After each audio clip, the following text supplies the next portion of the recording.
Shalom, friends. Welcome to this next recording in our series for Judaism Unplugged. I am Rabbi Steve Wiseman of Temple Solel here in Bowie, Maryland, your host and tour guide on this journey into the basics of the celebration of the festival of Passover that we've entitled Three Little Birds, One Little Goat. The one little goat reference will become clearer a little bit later. So in a previous recording, we talked about Passover in the larger context of the three pilgrimage festivals of which it is one, along with Shavuot and Sukkot. In this video, we're going to look at Passover itself. The goal of the exercise being to introduce you, the watcher, the participant, to the basics of what Passover is all about, to make some obvious comparisons to other holidays of other traditions, and explain how and why they come to be, and to give a basic awareness of why Passover, in the modern American Jewish experience at least, has become one of the preeminent and most widely celebrated and enjoyed Jewish holidays of the entire year. So a quick review of what we talked about in the earlier video. Passover begins probably even in a pre-Jewish era at what it is at its core, which is a spring harvest festival, a celebration of the barley harvest, which came in at the end of the winter season, the start of the spring, and which has always been connected to the celebration of Passover. To that original agricultural festival, Judaism uniquely added the overlay of connecting this celebration not only to agriculture and to the season of spring, but to the foundational event in Jewish belief and faith, the Exodus from Egypt, led by Moses as God's representative with the help of Aaron, his brother. That Exodus occurred after 10 plagues fell upon Egypt and shook Egyptian leadership to its core, allowing them to be comfortable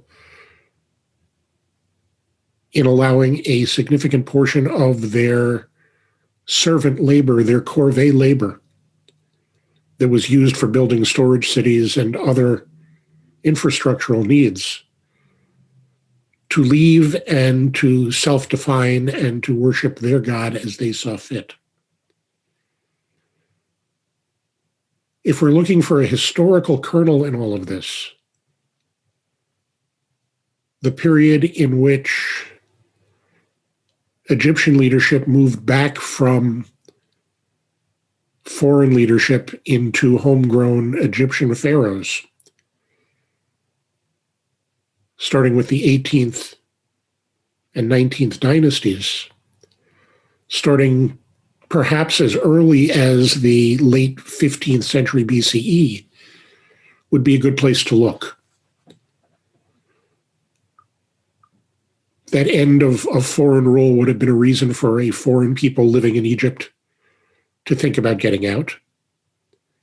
There was a period about 150 to 200 years later that the pharaoh Akhenaten in Egypt created somewhat of a stir in a religious revolution and tried to move Egypt more towards something that looked like monotheism, which would have been a good time for a particular group of foreigners who might have stayed around until that point, who were practicing their own form of monotheism, to want to get out of Dodge and the backlash after Akhenaten's death and the return of Egypt to its polytheistic roots.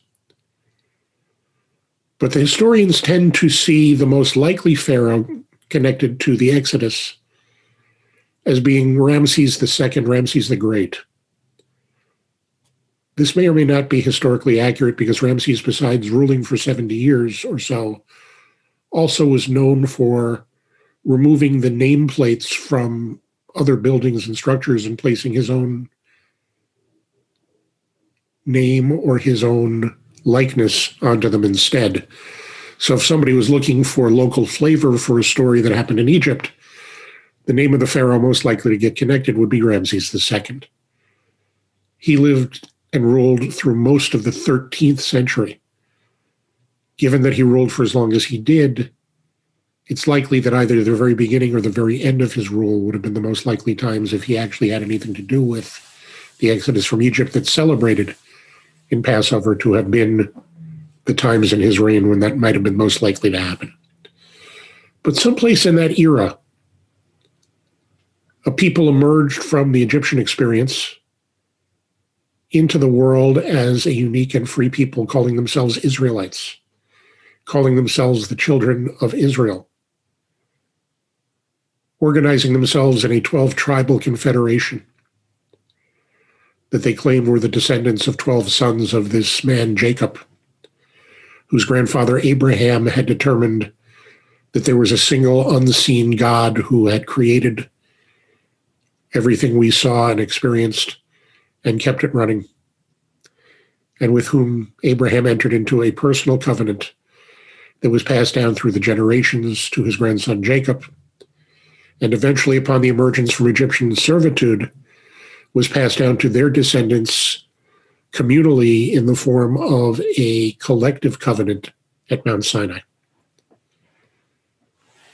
So this event at which the Jews, under the leadership of a leader named Moses, were able to cross the Sea of Reeds successfully and escape the attempt of Pharaoh one more time to bring them back into servitude and become a free people.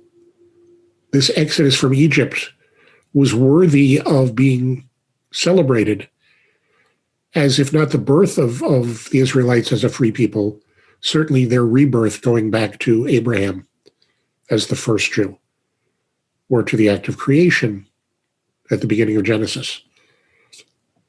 So it's a significant moment in the foundation of Jewish belief, Jewish identity, Jewish thought, worthy of celebration. And that's what we're celebrating on Passover. From very early times, we're celebrating that escape to freedom. In the Kiddush, the blessing of the day over the wine for Passover, we refer to Passover as Zman Cherutenu, the time of our freedom. So it's an essential theme of the holiday, one that, when we get to modern times, I think you'll agree, gives us the opportunity to connect a lot of potentially really good and valuable work to our celebration of an ancient holiday.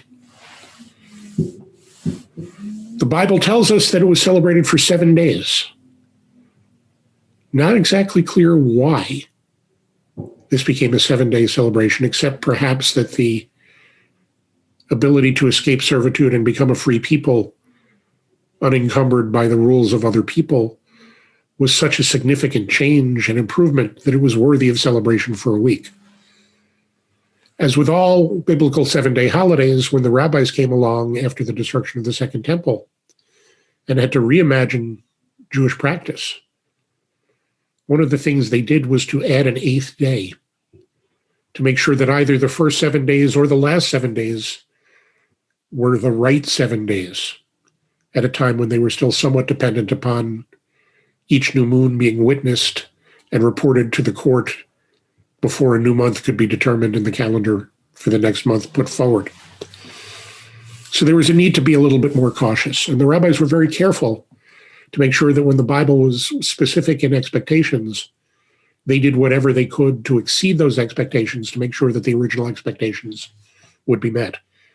And there's a rather entertaining point in the modern Passover Seder, the festival meal that we eat as family and friends and community together, that indicates how central to rabbinic thinking this idea of building a fence around the Torah to protect its limits really is in their daily life.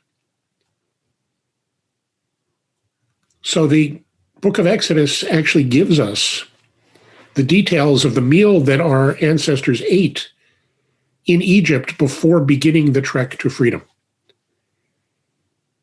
That meal immediately preceded the last of those 10 plagues that came upon Egypt that shook a society to its core and allowed them to be comfortable letting a significant number of their labor force leave. And at that meal, we are told that each family was to take a lamb that they had put aside on the 10th day of the month, this now being twilight of the 14th day, turning into the 15th day of the first month of spring, and offer it as a sacrifice to God. Take some of its blood and put it on the frame of the doorway to your house, so that later that evening, when God's angel of death passed through the land, reaching out and striking all of the firstborn of Egypt as the 10th plague, that the firstborn in the houses marked by the blood of the sacrifice would be spared from this plague. We're told that inside the houses we were to eat the fire-roasted lamb, our portion of the sacrifice, and we're to eat it with bitter herbs, maror, and flatbread called matzah, all there in the biblical text from the beginning. And we were told that our ancestors ate it dressed to leave at the spur of the moment as soon as they were told they could. And that if a family couldn't afford a lamb just for themselves, the two neighbor families could share. And all of those elements in that initial Passover meal still have a place in our Passover observance today. They've been joined over the years by many others, most of which came into the holiday with the rabbis' reimagining of Passover. And for the period up until the destruction of the Second Temple by the Romans in 70 CE, the centerpiece of the religious element of the observance of Passover was the pilgrimage to Jerusalem in order to offer the Passover sacrifice, the lamb, reminder of that initial sacrifice back in Egypt. With the destruction of the temple in 70 CE, with the takeover of the rabbis and their re-envisioning of the holiday, Passover became a holiday of celebration in the home. And it's that element of it, the fact that it is a home-based celebration and not a synagogue-based celebration, that may very well be at the heart of why Passover is still one of the most celebrated and most enjoyed holidays on the Jewish calendar, because it's one you don't have to go out to temple to celebrate. So the rabbis take those original three symbols, the roasted lamb, the matzah, the flatbread, and the maror, the bitter herb. They make them the centerpiece of the meal that is now the celebration of Passover in their time. The meal that would have been eaten by a family or a group of pilgrims traveling together after the sacrifice was offered. And so for those who come to this story from a Christian background, in the Gospels, when Jesus announces to his disciples that he must go to Jerusalem to offer the sacrifice, he's talking about Passover. His disciples, who try to warn him off for fear that his enemies, those who are connected to the system of the temple, the Sadducees, would be laying in wait and could do him harm, could not persuade him not to go because it was an essential requirement as a good Jew to be in Jerusalem for Passover. And indeed, the disciples, after trying to warn him off, went with him.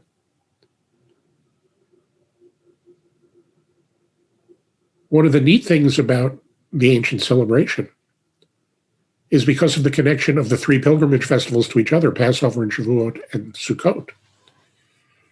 At the end of the celebration of Sukkot in the fall, one of the symbolic items there, the lulav, specifically the palm branch, was not disposed of because the biblical world was actually a world of environmental awareness. There was a lot of reusing. There was a lot of recycling for the ancient world. There was a desire not to waste anything that God had given us for our sustenance.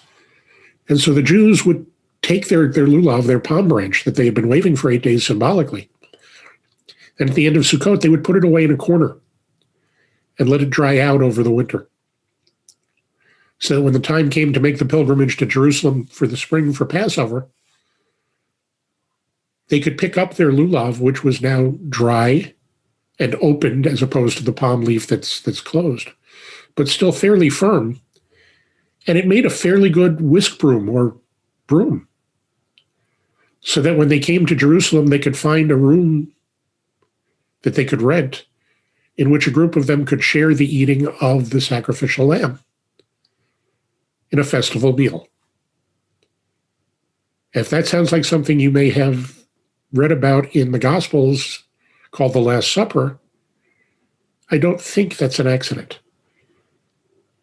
And if you can visualize a whole bunch of Jews bringing palm leaves into Jerusalem shortly before that, you can probably see the origins of something called Palm Sunday, all in connection to Passover and its observance. Given the fact that the temple was still standing when Jesus was alive, I don't think the Passover meal was a full-blown Seder like we celebrate today. I think it was the Passover meal that went with celebrating the sacrifice and the holiday. But the rabbis of the early Mishnaic period were already putting together a liturgy that went with that meal, that became the centerpiece of their new celebration of Passover in the home, that may very well be seen and understood in the gospel story of the Last Supper. Whether that Last Supper was meant as a Passover meal or not, and scholars have significant questions about whether it actually occurred the way it is reported or not, or whether the report was deliberately changed to make it sound more like a Passover meal for reasons of possible acceptance. But you still get a significant insight into the Passover meal of that early Mishnaic time, that late sacrificial time, just before the destruction of the Second Temple, from those gospel accounts. And then the rabbis in the Mishnah give us their own account. I hold in my hand in this pamphlet the entire text of the Mishnaic document called Pesachim, one of the 63 books that make up the Mishnah, codified in 200 CE, as a set of Jewish laws for this new evolving Judaism that was not based in the temple and the altar anymore. These are all the rules and laws for the celebration of Passover that the rabbis could put down by the year 200 CE. And there are several of them. It's 10 chapters long, and each chapter has a number of different rules. But in 200 CE, you still had the last generation of Jews who could directly remember their parents or grandparents talking about what it was like to offer the Passover sacrifice at the temple before it was destroyed. And therefore, by 200 CE, you still had a Judaism that, even though it had evolved away from the temple and its sacrifices, still had to pay homage to them, still had to acknowledge what was done before, still had to be willing to be attractive to those Jews who would have preferred to still be worshiping God in the old-fashioned way. It's not until several hundred years later, several hundred years of teaching the laws of the Mishnah to succeeding generations, allowing them to discuss them and interpret them for themselves, that you actually get far enough away that the influence of the sacrifices is completely removed. And so in the Talmud, what starts as this ends up as these 2 volumes of material, discussions on that material. And you can see the vast eruption of more details and more discussion. The Hagata, the text of the Passover Seder, the Passover meal that we Jews still use today, is a byproduct of that later rabbinic world. Almost all of the material in your Hagata, regardless of the Haggadah you use, comes out of this collection of documents called Talmud. So what we have when we start doing the research is we have different ways of celebrating this festival day in different periods, evolving over time as need causes change and situations change for our ancestors. If you look behind me, where usually you're used to seeing, and you can still see in the background, a set of my sacred books that I've been using here at home during our time away from the temple, you can see that for this video, in front of them, there's a whole bunch of different books. These are all different versions of the Haggadah. Lying flat on the table over my right shoulder are a series of historical Haggadot from the 17th, 18th, and 19th century. Standing behind them, the oldish-looking one in the middle is a 1930s version of the Maxwell House Haggadah. The colorful version next to it is the most recent version of the Maxwell House Haggadah, frequently given away free in supermarkets. This was an innovation of Maxwell House, recognizing that there were many American Jews wanting to celebrate Passover, some of whom didn't have the resources to do so. And so they ingratiated themselves, starting during the Depression, with the Jewish community by making Haggadahs, the text for the Passover Seder, available free if you bought enough of their material, their foods, for the holiday. Over my left shoulder, you see a number of more traditional Haggadot that are part of my collection. I have a couple of them here with me. They're not insignificant books in size and length. These three that I'm holding up are all more traditional in nature, but relatively modern. This one written and organized by the late Lord Jonathan Sacks, the chief rabbi of Great Britain. This one, Rabbi Steinsaltz, who was best known for translating the Talmud into English and into modern Hebrew as well. There are a lot of less serious, less traditional Haggadot as well that have evolved over the years. If you can imagine, a couple of thousand years of celebrating in a very strict and regimented way with the same material year after year is the stuff from which humor comes, sometimes derisive, sometimes insightful. So amongst my collection, I have Haggadot like For This We Left Egypt, a Passover Haggadah for Jews and those who love them. For some of the younger crowd, the unofficial Hogwarts Haggadah. For fans of a certain television sitcom, the Yada Yada Haggadah.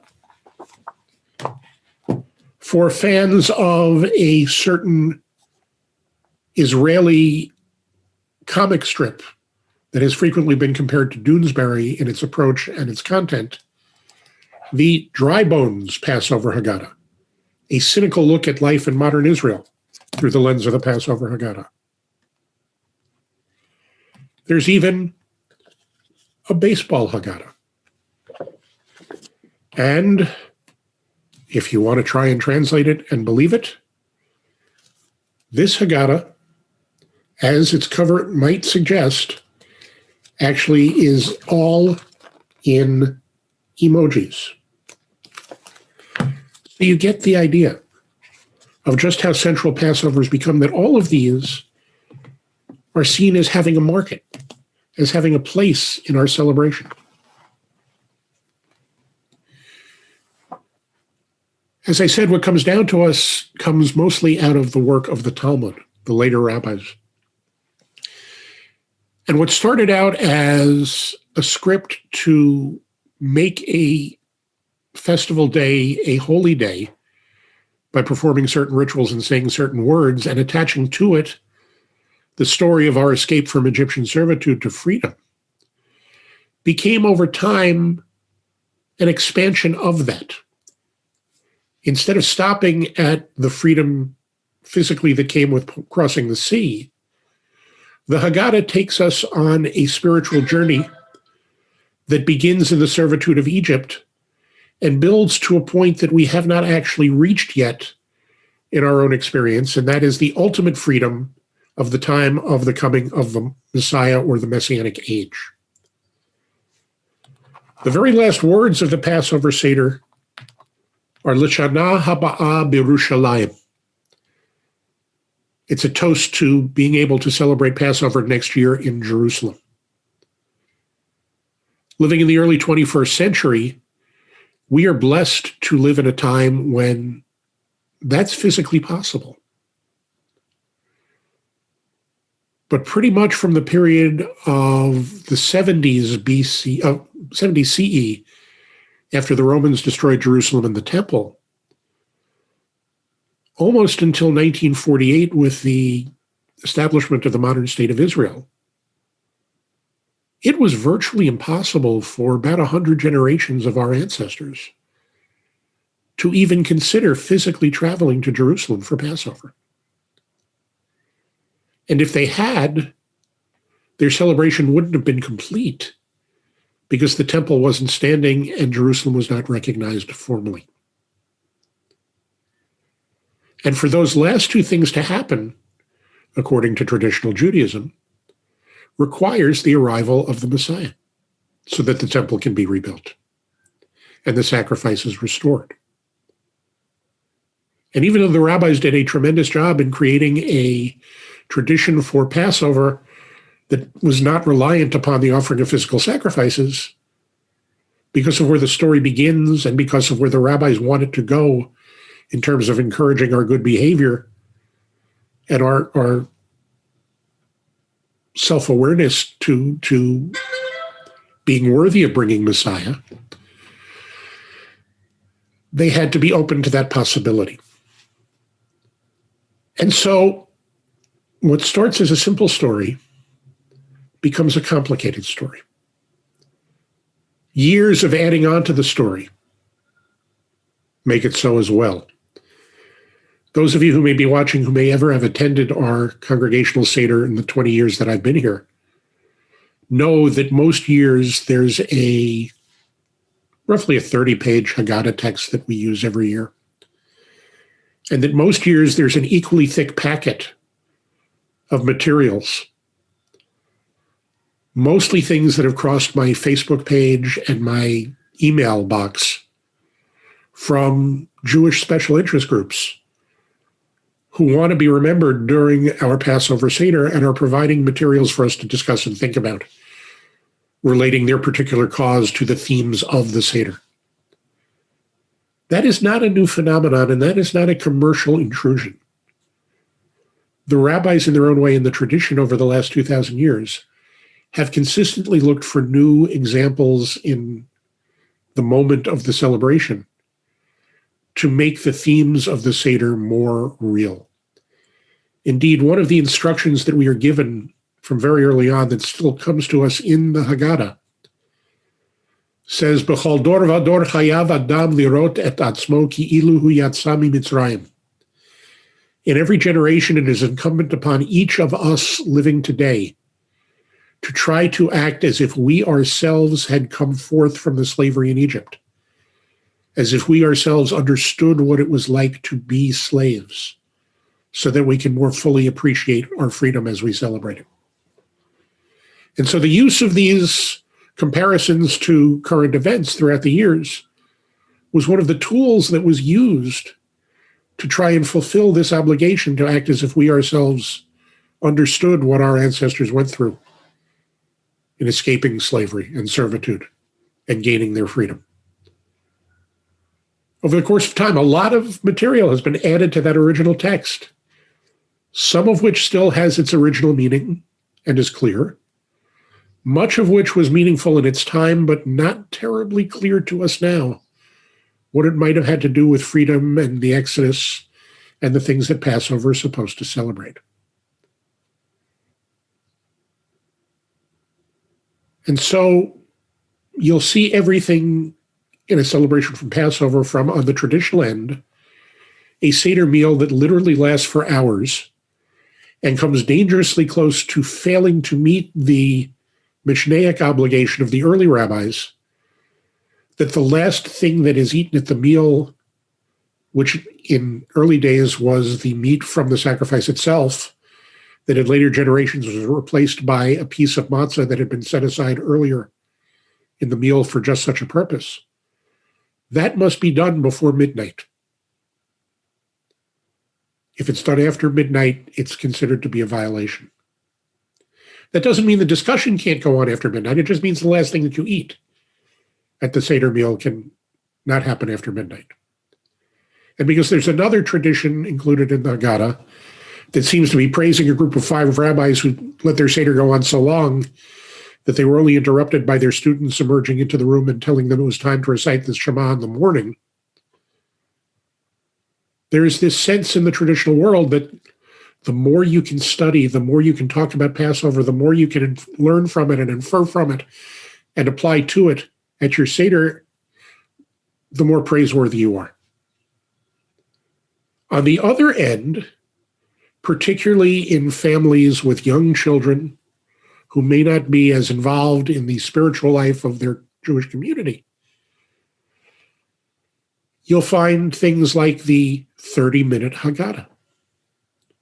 Or if you see the 2 yellow and red Haggadahs behind me, the one that back in the 70s my father used when he took over responsibility for our family Seder every year.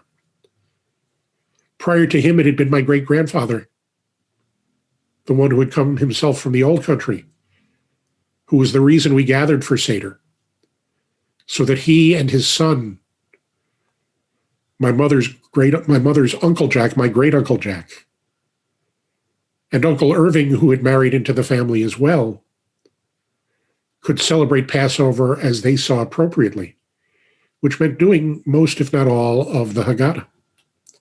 And the rest of the family, the following 2 and 3 generations, some of whom were not even practicing Jews anymore, all gathered out of love and respect to support them in what they did. As a young child, that's how I first learned about Passover, by experience. And I had a unique role in this entire drama. I was the only male great-grandchild who was being raised as a Jew in that part of my family. And therefore, it fell upon me to recite the 4 questions that ask about the details of the meal that are most significantly different from other Jewish meals, so that they could be answered and the celebration of the holiday could be fulfilled. Without those questions and answers, according to one of the early rabbis, the purpose of Passover has not been met. And so Uncle Irving would sit next to me, and I would sit next to great-grandpa, and Uncle Jack would sit across the table, and then across the rest of the room, at the extended dining room table, was the rest of the family, many of the women in the kitchen allegedly preparing the meal. I didn't understand a thing of what was going on. It was all in Hebrew and Yiddish. But I knew that there would be 2 times in the course of the evening that Uncle Irving would dig his elbow into my ribs. And I understood what that meant. The first time he did it, that was the time to read Great-Grandpa the 4 questions. Something that I was doing from age 4 or 5 because I was an early reader, and I could at least read the transliteration and make the words sound right. And the smile that would come over Great-Grandpa's face was something that I've never seen from anybody else in my life in terms of pure joy. Because it allowed him to believe that there would be another generation of his family for whom these rituals mattered, this holiday mattered. And then a little later on in the proceedings, Uncle Irving would dig his elbow into my ribs again, right after Great-Grandpa got up from the table for a moment to go to the kitchen to wash his hands as part of the ritual. And he would point to Grandpa's empty chair and the pillows that he'd been sitting on and say, "He hid the matzah under there. Grab it before he comes back." That matzah that he hid there was the piece of matzah that had been broken earlier to replace the sacrificial lamb as the last thing that could be eaten at the meal. According to tradition, it had to be eaten and shared by everybody, or else the meal could not end. So if something were to happen to it in the course of the meal, say some bratty kid were to take it and hold it ransom, it would have to be ransomed back for the Seder meal to end. And that's exactly what would happen. And at the appropriate time after the meal, great-grandpa would go through the act of looking for the matzah and find that it wasn't where he had hidden it for safekeeping. And he'd look shocked and perplexed and sad and ask, who's got the matzah? And usually Irving would look at him and say, Steve's got it. As I got older, I took credit myself. And what followed was a negotiation of sorts. By that time, great-grandpa was old. He was living on a fixed income. There wasn't much. We knew he wanted to be generous, but my parents stressed to me that he can't afford much. So don't really negotiate with him. This was the 60s. I'd settle for $1. But here's the power of the tradition. Not only did Uncle Irving play the role of being my prompter, but at some point before the evening was over, Uncle Irving would find a way to pull me aside from everybody else, and when nobody was looking, he'd slip me another $5 bill. Because even though he married into the family, he realized that after great-grandpa and Uncle Jack and him, I was the last hope of continuing these traditions. And he was going to do whatever it took to encourage me to love Passover and take it seriously. And to this day, I start teaching about Passover every year by sharing exactly that story. If you'll allow me to be distracted for a second, one of the things that sits on my table is this every year. It's old and it's beat up. It's a matzah cover into which the 3 ceremonial matzahs that sit on the Seder table are placed. The middle one being the one that great-grandpa used to hide. This was his matzah cover that he brought from the old country. Or so the story goes, although I have reason to believe that the story may not be completely accurate, but that's a story for another day. It's my honor to use it every year, both in my own family Seder and in my temple Seder. I cannot imagine what Passover would be without it, because that's the very real, very tangible connection back to my beginnings of Passover. A holiday that, because it is home-based and family-centered, is so caught up in the memories of previous years, of the unique rituals of your own family. The Seder meal itself revolves around a number of ceremonial foods, the matzah, the flatbread being just one of them. The others placed on this Seder plate. Into each of these different sections goes a bowl containing them. Those items include the purely symbolic, things like a roasted lamb shank and a roasted egg, representing the sacrifices of ancient days. A piece of lettuce to represent the Roman tradition of dipping greens into vinegar and into fruit relishes as an hors d'oeuvre at their table. The karpas, the parsley, the greens that are dipped in the salt water, symbolic of the tears of servitude. That's the first food eaten at the table. The maror, the bitter herb. The charoset, the fruit relish into which it is dipped so that the bitterness can be cut so that it's tolerable to eat at its appropriate time. Each of these foods with a specific role in the tradition, a specific place to be eaten, those that are eaten. Most of them with blessings to be said when they are, and all of them overlaid with great ritual and spiritual significance and meaning. On the table as well, a kiddush cup, a wine glass. Each participant in the Seder is expected to drink 4 cups of wine, 4 being a significant number, corresponding to the 4 promises that God made in Exodus to lead us to freedom. The Seder itself is preceded by a cleaning of the house, much as it was 2,000 years ago with the lulav branches that became brooms. The purpose being to remove any leavening agents, any yeast products, no matter how small the quantity, from the house before the preparations for Passover began. Because those leavened products, those products that could rise on their own, were foods that were forbidden during the holiday. Because our ancestors had to flee in such haste that they didn't have time to let their bread rise, hence the flatbread of the matzah. There are a bunch of overlaying ideas that run through the Passover Haggadah, the telling of the story. There's an awareness of the importance of freedom, obviously. There's a call at the beginning when we break that middle matzah and create the piece that has to be eaten last, inviting all who are hungry to come and eat, recognizing that all are not as fortunate as we are. That becomes the opening bookend that is closed at the end of the Seder when we send our children to open the door to greet the prophet Elijah, who's connected to that whole messianic hope of the end of the Seder. And with the door open, the words that we said safely in privacy are now projected out into the world, and we're forced to see that we're part of something beyond our own walls, and that the freedom we seek for ourselves needs to extend to others as well.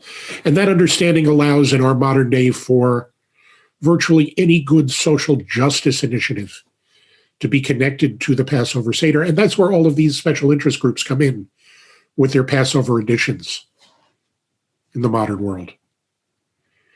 There is a tradition, as we noted earlier, that the arc of the story moves from the degradation of slavery to the glory of the messianic time at the end. There's a tradition, as we noted, that in every generation we each have to try and understand what it was like to leave Egypt on our own. And all of these weave their way through the storytelling and the sharing at the table. The Haggadah that we'll be using this year as a congregation is an abridged version for time to fit the needs of the moment. Abridged not by completely removing some of the extraneous pieces, but by reformatting the order in which we do them. And the word Seder for the meal itself is a word that comes from the Hebrew word for order. So among the most important pages of that Haggadah is the table of contents. It's the only book I know in which the table of contents has ever been set to a melody to be sung as part of the ritual connected to it in some places. So tinkering and trifling with the order of a Seder is not to be taken lightly. But in a moment in history when the need to maintain brevity and allow people to be comfortable is particularly important, we're going to do a 50-minute Seder this year together that allows us in the first 50 minutes to cover all of the critical things that anybody who's going to celebrate Passover would expect to find. And then the Haggadah that we're using is going to encourage people when we get off of being together to continue the discussions, to continue the study, to continue the celebration at their own tables. To take Passover out of the one evening or two evenings around a table and take it out literally into our own homes, into the world, make it real. It's a tremendous challenge. It's a tremendous opportunity. There's a reason that Passover is still celebrated so widely and so joyously as it is. And I think that the meaningfulness of it in every generation is a part of it. There's a reason that the story of Jesus' celebration of this same holiday has become central to Christians in the form of a complete Holy Week and an entire period starting with Ash Wednesday. And with Mardi Gras, which probably is connected spiritually, if not actually, to Purim, that picks up in earnest with Palm Sunday and runs 8 days to Easter the following Sunday. These are not accidental parallels. And the significance of Easter to Christians, no less significant than Passover to Jews today.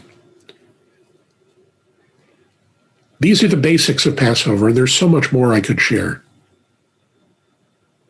For those of you just getting familiar with it and starting it for the first time, it's probably a little overwhelming already. So I'll stop here. But I'll encourage everybody, regardless of where your level of comfort and familiarity is, to try to grow a little bit year to year, to try to do as I had to do when my father took over and created that original first 30-minute Seder, because he didn't have nearly the commitment to the text itself that great-grandpa did. And so he created a text that had slash marks through all of the pages. It's one of those yellow and red ones behind me. The other one is the one that, as a teenager, I marked up every year sitting next to him like I sat next to great-grandpa. Because great-grandpa's dream and Uncle Irving's fondest desire had come true already by my teen years. And I was thrilled that my father agreed to take over the Seder. I wasn't completely happy with how he led it. And so in my copy of the Hagata, there are notations year by year about things I was going to try and sneak back into our celebration that my father had cut out in the interest of time. Looking back on it now, 40 plus years later, my father knew our family well. He was justified in what he was trying to do. But I think I was justified too in trying to put a little bit more into it. And I encourage each of us each year to try to put a little bit more of ourselves into it, to find one more tradition, one more reading, whether an ancient one or a modern one, that will add meaning to our celebration. Encourage us to take the messages of this holiday out from the table and into the world even when the holiday is over, for a world that desperately needs what this holiday teaches us. And so I'll end here. For those of you who celebrate, I'll wish you a Zisen Pesach in Yiddish, a Chag Sameach in Hebrew, a joyous holiday season, whatever you're celebrating at this season of the year. As always, if you have questions or comments, you can reach out to us by email through the Temple Solel webpage, which is probably how you got here anyway. And until our next videos go up, I say shalom, friends. We'll see you soon.